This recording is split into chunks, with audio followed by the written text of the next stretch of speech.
কবুতরের ওষুধটা ছড়ায় হচ্ছে পানি থেকে। কবুতরের আরেকটা রোগ আছে, সেটাকে আমরা সালমোনেলা ব্যাকটেরিয়া বলি, যেটা কবুতরের লুজ মোশন হয়ে যায়। কবুতর আস্তে আস্তে খাওয়া দাওয়ার ছেড়ে দেয়, বমি করে, তারপরে পাতলা পায়খানা করে। এইভাবে আস্তে আস্তে কবুতরটা দুর্বল হয়ে একসময় সে হচ্ছে কবুতরটা মারা যায়।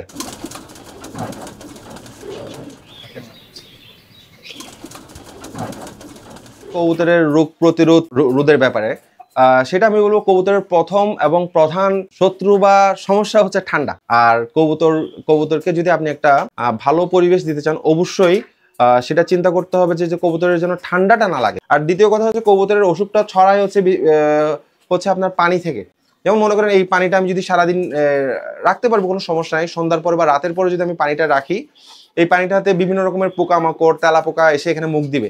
পরের দিনে কবুতর পানিটা যখন খাবে, তখন এই পানিটা থেকেই তাদের রোগটা তাদের শরীরে চলে যাবে।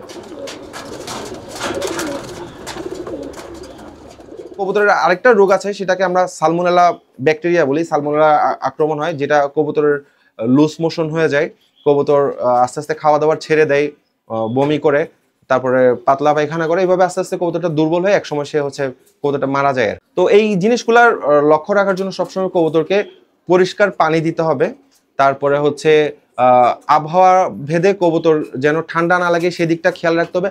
আর অতিরিক্ত গরমে কবুতরকে চেষ্টা করতে হবে যেন আপনারা ওই মানে খাবার, কবুতরের কিছু স্যালাইন আছে, ওই স্যালাইন পানিটা দিতে হবে যেন কবুতর স্ট্রেসে না আসে।